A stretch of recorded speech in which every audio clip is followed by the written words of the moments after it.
हर खबर पर होगी आपकी पकड़। डाउनलोड कीजिए एबीपी लाइव ऐप। जेल है, इसके बारे में हमने भी जानकारी हासिल की। इसका इस प्रेमाइसेस का एक हिस्सा जो है महिलाओं के लिए अलग से रखा गया है, रिजर्व रखा गया है, और कुछ हिस्सों में पुरुष कैदी भी हैं। लेकिन बाकी जो मुंबई की बड़ी जेलें हैं उनकी तादाद में बहुत कम पुरुष कैदियों को यहाँ पर रखा जाता है।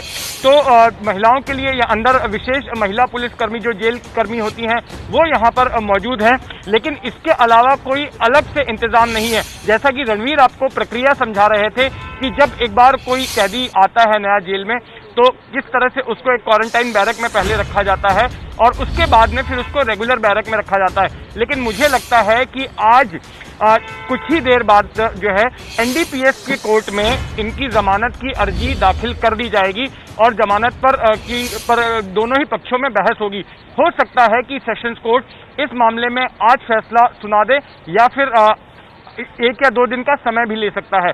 तो जब तक इस सिलसिले में ऑर्डर नहीं आता है और जब तक जमानत नहीं मिलती है रिया चक्रवर्ती को, तब तक उन्हें इसी भायखला महिला जेल में ही रहना पड़ेगा।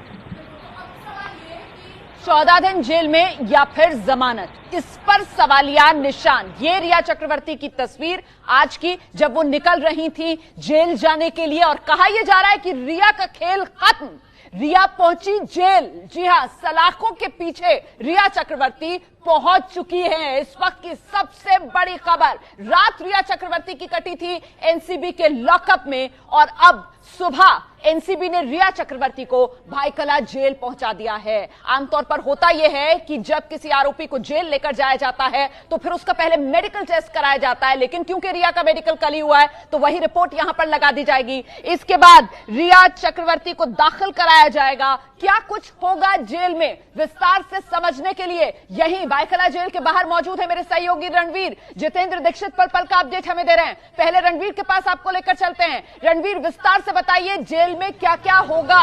लोग जानना चाहते हैं। जेल पहुंच गई रिया चक्रवर्ती, अब जेल के कपड़ों में रिया चक्रवर्ती नजर आएंगी।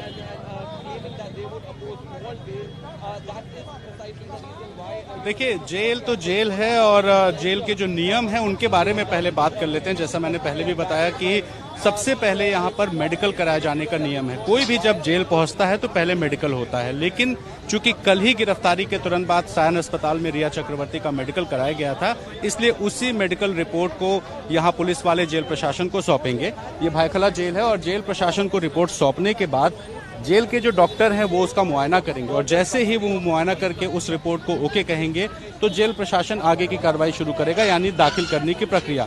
दाखिल करना यानी जेल में दाखिल होने के लिए कैदी का जो नाम, पता और बाकी डिटेल्स होती हैं वो सारी डिटेल्स जेल के रजिस्टर पर लिखी जाएंगी। जब वो प्रक्रिया पूरी हो जाएगी तो जेलर तय करता है कि उसे किस बैरक में रखना है। कई किस्म के बैरक होते हैं, आइसोलेशन भी होता है, लेकिन अगर जेल मैनुअल की बात करें तो मुलाइजा बैरक यानी कि क्वारंटीन बैरक में रखने का प्रावधान होता है, ताकि 10 दिनों तक उसके अंदर कोई संक्रमण, कोई बीमारी, किसी तरह का दौरा, मिर्गी का रोग या कोई भी ऐसी अन्य प्रॉब्लम हो तो उसको एक तरह से ऑब्जर्वेशन में रखा जाता है और इस दौरान जो सिपाही होता है वो उसको देखता है, पड़ताल करता है और 10 दिन में एक रिपोर्ट देता है कि इस कैदी में कोई दिक्कत नहीं है, इसको रूटीन जगहों पर रखा जा सकता है। तो अगर रिपोर्ट 10 दिन में नॉर्मल आती है तो उसके बाद रूटीन बैरक जो भी तय की जाती है वो जेलर तय करते हैं और वहाँ रखते हैं। लेकिन जो भी प्रेरोगेटिव है वो जेलर का होता है और जेलर ही तय करते हैं कि किस बैरक में रखना है, तो देखना होगा। और जहां तक रिया की बात रही तो थोड़ी हाई प्रोफाइल है तो जाहिर है कि कुछ सहूलियत भी मिल सकती है, लेकिन जो भी कुछ करना है वो अब रिया जेल के अंदर है और जेलर को ही तय करना है। तो तुलसीदास ने कहा है, पराधीन सपने हूँ सुख नाही।